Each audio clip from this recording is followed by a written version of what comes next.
there, my beautiful, lovely, talented, delightful, and good-looking internet friends. Welcome back to my channel. Thank you so much for joining me here today on Trauma Talk, where you are about to hear a very opinionated video. Now, before we go any further, I really want to stress the fact this is just my opinion. This is nothing I have a degree in. This is nothing I specialize in. This is just my experience, so take it for what it is, an op-ed about women's self-defense classes. As we dive in today, a huge thank you to all of my patrons over on Patreon for continuing to support these videos and what I'm doing here. It means the world to me. I appreciate your support. If you're interested in joining Patreon or learning a little bit more about it, I've put a link on screen or down below, but without further ado, let's talk about why I am filled with a low-grade burning rage whenever I see a flyer go up for women's self-defense. Now, you may hear that and think, unusual reaction to have, Joe. Maybe you should talk to someone about that. And oh, I have talked to people about this. Okay, a little bit of context that is important for the rest of this video. Number one, I absolutely love martial arts. I am a blue belt in jiu-jitsu. I've participated in jiu-jitsu for about 4 years now.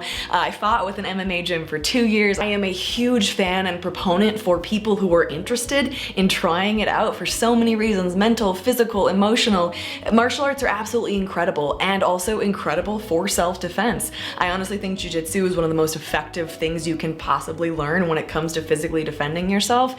But being involved in this world for so many years, oftentimes you see gyms offering self-defense classes specifically for women. And on the surface, I think there are a couple positive things about this. Like, for instance, the fact that oftentimes when you're talking about self-defense, you're gonna be in close quarters with another person, and so women might not feel comfortable training with some big dude. I totally get that. Another thing that I think is really beneficial is the idea that, as unfortunate as it is that some people need to be aware of this, that sometimes people do get attacked, and knowing self-defense can be something that is really beneficial. Depending on the class and the instructor, I think the things that are taught within the class can be really beneficial. Sometimes the self-defense that is instructed and shown is something that would work in a real-life situation. Important to know. Okay, very good. But that is where my praise of women's self-defense classes is going to come to an end, unfortunately. Now, if this is something that you've taken, you found benefit from, I am in no way detracting from that. This is just my highly opinionated 2 cents. I feel like there is something that is very misleading and also potentially harmful when you're advertising a 2-hour women's self-defense class. And I think that comes in a couple different ways.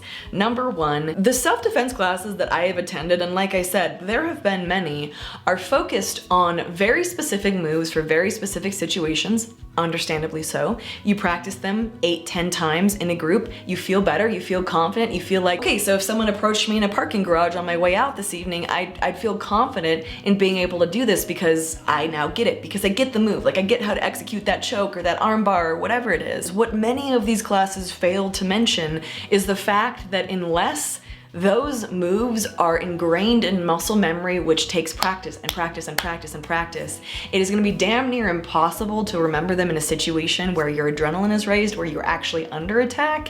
And also, even if you have practiced it over and over and over again, it's still entirely possible for your body to go into fight, flight, freeze, or fawn mode, where maybe you aren't able to remember or access those things. That is by no means to say that what is being taught is useless. It's incredibly effective, but it's really important that it be practiced for it to actually be something that you might be able to rely on in any kind of combat. I know so many women who have taken like a 1-day seminar in self-defense and now feel like they'd be able to handle anything that was thrown at them, when the reality is that for most people, it's gonna take a lot longer than that and a lot more training than that to actually be effective in any kind of attack or combat situation. The second beef that I have with women's self-defense classes is how they are so often advertised. Feel free to tell me I'm wrong, but just about every flyer or social media post I've ever seen for any kind of self-defense class totes the line like, don't be a victim, or don't let yourself get attacked, or don't let yourself get taken, take this class to learn the skills you need to do to get away. I recognize that this may be nitpicky for a lot of people, but the idea that you would let yourself be a victim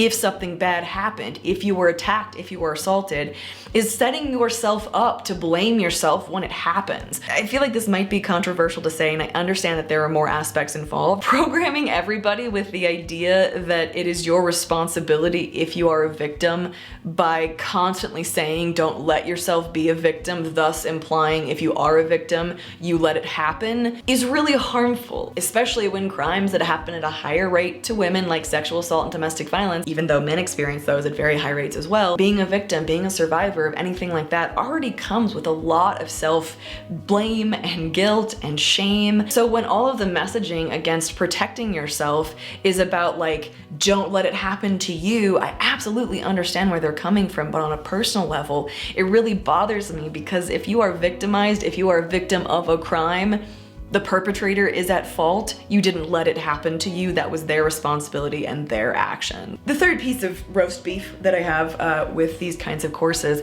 is that oftentimes they teach moves that even if you are familiar with jujitsu, Muay Thai, Krav Maga, even if you have a background in this, are still fairly complicated. Like I remember one class in particular that I went to a jujitsu gym with a friend to try out. They taught us 3 different moves in case someone had ever like taken us to the ground and we were in some kind of struggle. And the moves that they taught us were effective if and only if you could remember like 8 different steps, and if they happened to be wearing a t-shirt that you could pull over their head in a certain way. And at that point I had years of martial arts experience where like I'm able to get this stuff faster than someone who maybe doesn't have a background. And even I was still like, okay, step 1, step 2, step 3, step 4, okay, I think I got it right. A lot of the times I feel like that the moves that are being taught are really overcomplicated. Another issue that I feel like a lot of these self-defense classes have is that they don't address the psychological things that you might be facing heading into any kind of combat or being attacked. Like learning moves to defend yourself is fantastic. It's something, like I said, can be incredibly effective,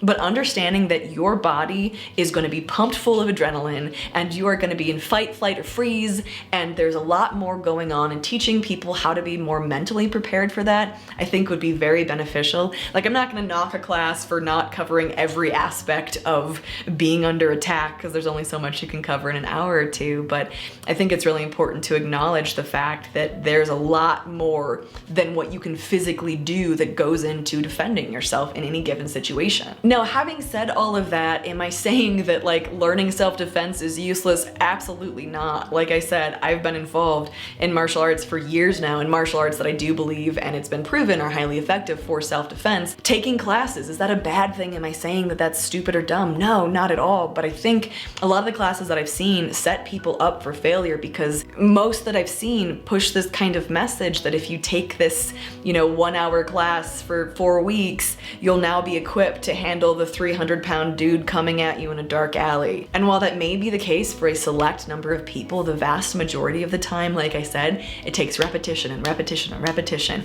and mental training for that kind of a situation as well. I think classes and seminars like this can be really useful if they're used as a jumping off point. Like, here's a few tips you need to know.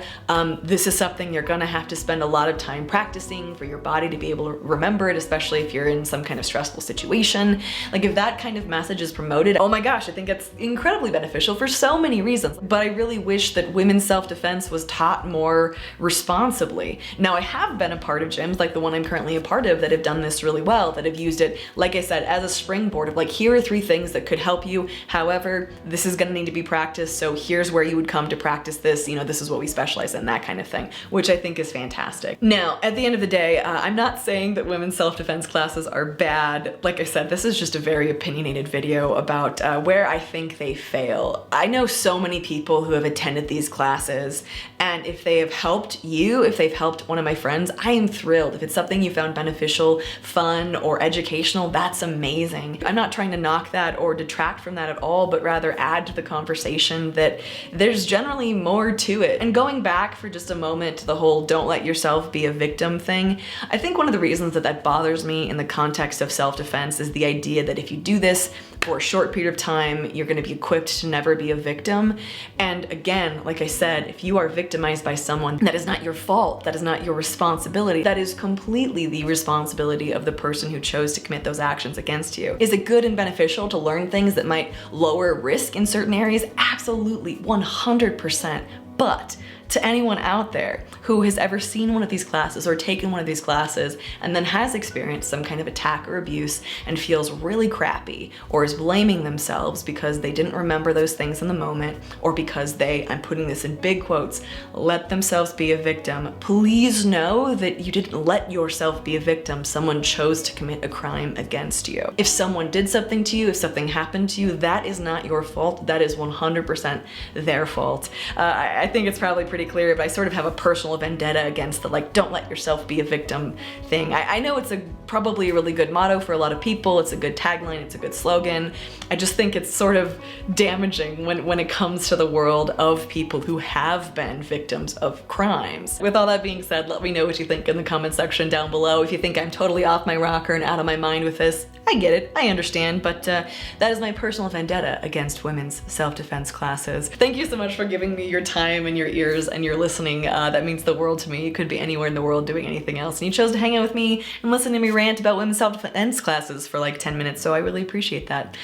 Big thank you goes out to all my patrons over on Patreon again for supporting these videos, enabling me to do this. You guys are amazing and so generous. Thank you. Like I said, there's a link on screen and also down below if you're interested in what Patreon is or what that's about. It's a place where you can financially support creators that you care about, and in return, get some cool perks like behind the scenes videos, like cute puppy pictures, like early access to things, and more, so check it out. But with that being said, I love you guys, I'm thinking about you, and I will see you in the next video. Bye guys.